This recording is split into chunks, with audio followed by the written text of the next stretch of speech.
Okay, hi everyone. I'm going to talk about troubleshooting. A little introduction about myself. My name is Amin. I love learning about Wi-Fi and I love biking. This is a picture of me starting my day in front of Niagara Falls and in one day going all the way to Toronto. So it's something I'm pretty proud of that. I would like to start my presentation with that screenshot from Mr. Robot, which shows people appreciate good Wi-Fi. So we're going to make it great. And like last year, 2025, it's not last year, I was involved with some troubleshooting projects, so each one had a small takeaway for me I wanted to share with you. First of all, what to pack? To me, food. If I don't eat, my brain starts malfunctioning. So the most important is food. The rest, I guess you already know. If you don't know, we had the presentation today, and, well, you can get this one too. So it's fine. Another thing I found super interesting and important, just ask the client to enable the feature, the AP broadcasts the name, which is really helpful. And with that, let us start with the real scenario. So I was sitting at the office, we were called to do a site survey, so I went to the site, and same as always, you get the floor plan, you walk around, and cool, a green heat map, and my face was like that. But I was like, okay, let's take some pictures, I need to fit my social media, I did it, and in the meanwhile, I was like, let's see why I am here. It looked fine, but I looked more, and I was like, okay, closer look shows some parts is a little greener, the other part it's not. What was that? I went there and I saw the ductwork was acting like a reflector antenna. Well, it wasn't a big deal, I know, but whatever doesn't make sense to you, you have to document it because you were there and you saw it. And you might stop repeating something which was incorrect.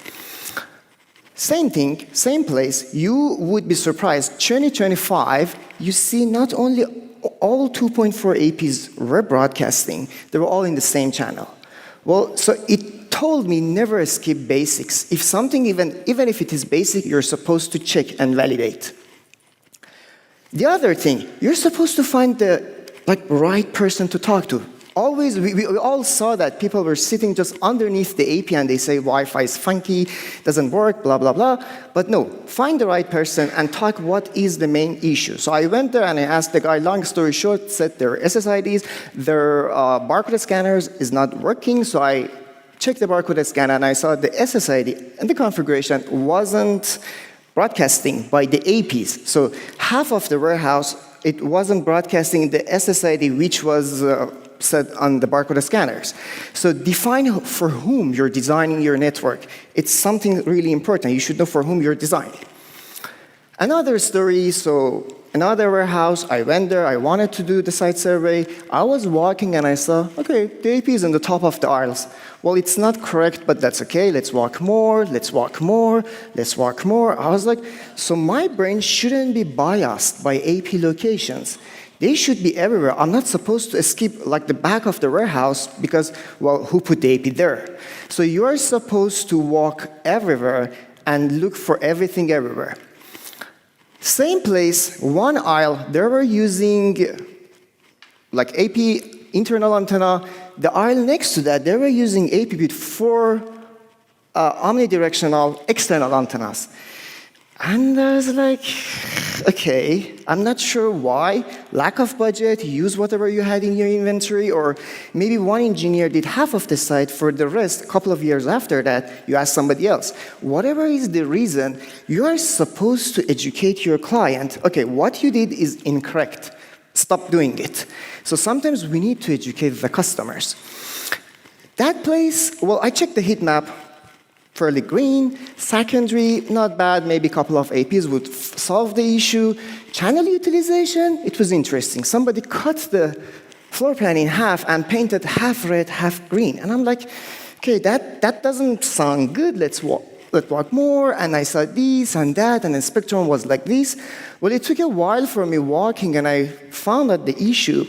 Well, they installed CCTVs with motion detectors on half of the warehouse, like a month before I went there. And I was like, okay, this is the reason I'm happy I found that.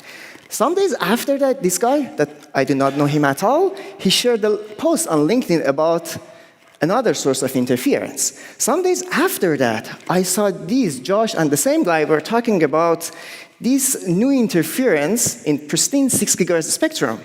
And another day, I saw these quotes about these guys.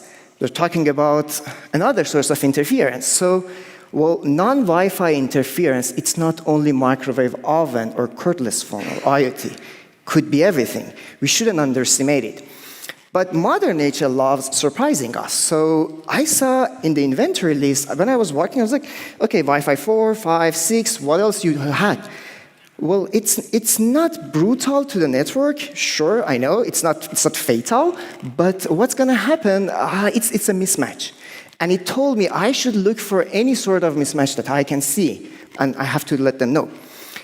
Another day, I was sitting at the office, I received this email, apart from misspelling of my name, which is fine, TLDR, they were using Zebra barcode scanners, it was on 5 gigahertz, and okay, it was their SSI, they were using Aruba, which is fine, and that is SSID. And what else? Oh, they have Cisco AP, and the Cisco AP is broadcasting the same SSID. So, well, thanks, but no thanks. It's super easy. You just put them next to each other. 80 megahertz, 20 megahertz. AX. WPA, WPA2. And how are you expecting your network to behave? So the same SSID not necessarily guarantee the service. Another story. So they said they did, but they didn't. They said they defined the client. They did everything based on the client needs, but they didn't read all of the documents properly. So this is a voice over IP phone, and it's the first page of the document. And on the third page, and they did the configuration based on that. On the third page of the same document, it was talking about this.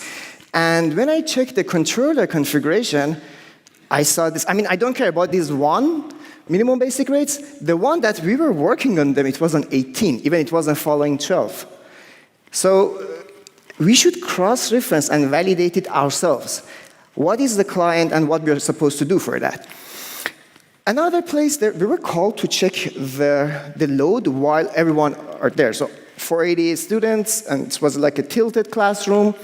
I was sitting there and I was checking, okay, that part is a little congested. What is that?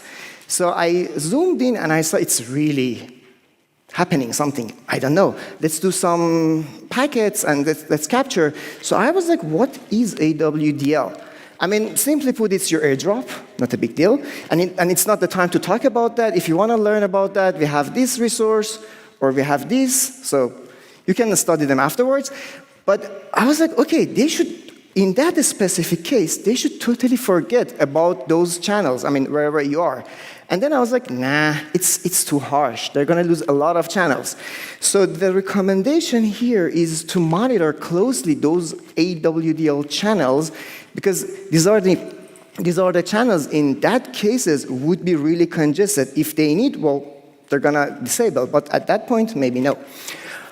Last one, there was a hospital. They were using this MRI system on a trolley, just portable, and the document from the device was telling us it supports up to AC and, okay, all of the 5 GHz channels, which is cool.